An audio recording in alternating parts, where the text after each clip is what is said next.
my name is Jacob Flum and I'm a student at Florida Atlantic University. Today I'm going to talk about the importance of preserving the climate and our collective responsibility that each of us hold to prevent climate change. So according to Adam Smith, in 2023, there was a record-setting total of 20 weather and climate disasters that each caused over $1 billion in damages. These damages added up to $92.9 billion in damages. As one can see by these alarming numbers, there is need for drastic change to prevent climate change.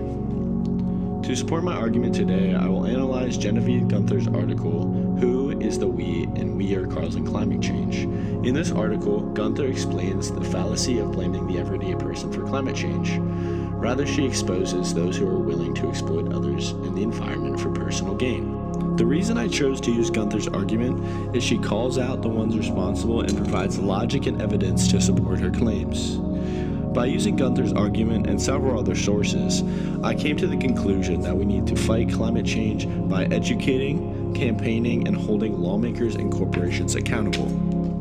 I truly believe that we all have a collective responsibility to hold specific groups accountable because climate change is an issue that needs to be addressed now and not later.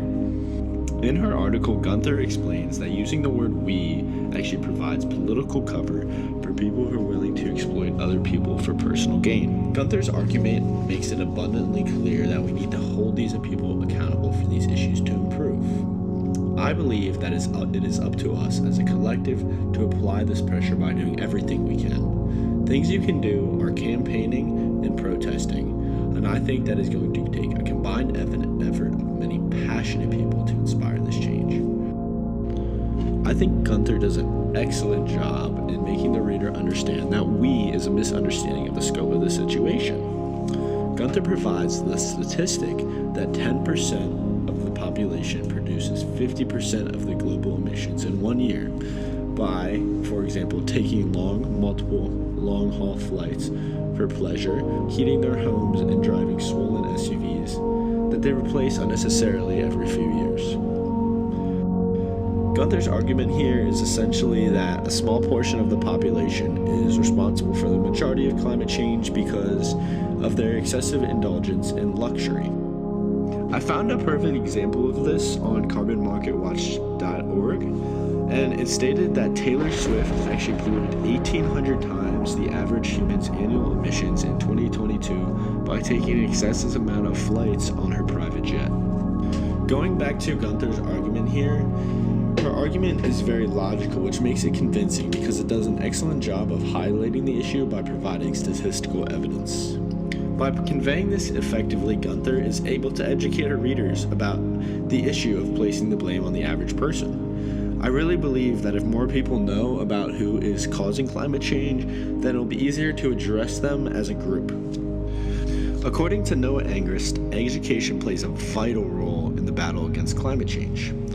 In order to spread awareness and promote change, the dangers of deceitful people with excessive power over how the economy affects climate change should be exposed through education in schools and the media because education is and will always be a strong tool to incent progress.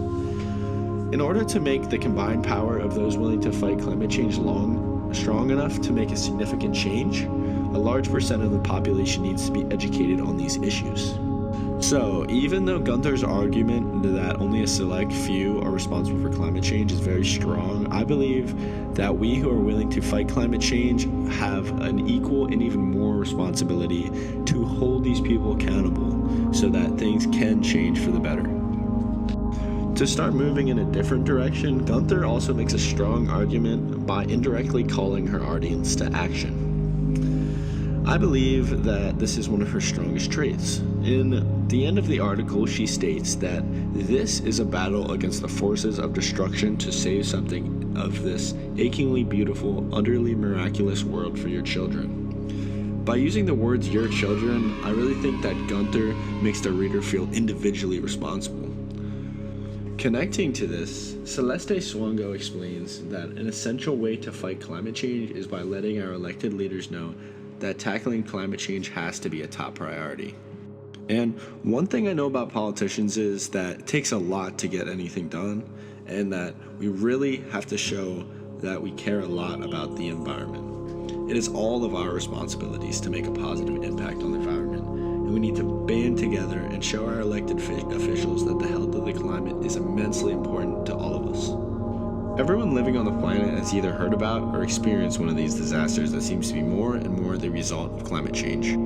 As someone who lives in Florida, the prospect of bigger and badder hurricanes terrifies me. But whether these catastrophes affect you personally or not, the threat of climate change is seemingly going to affect everyone in the near future.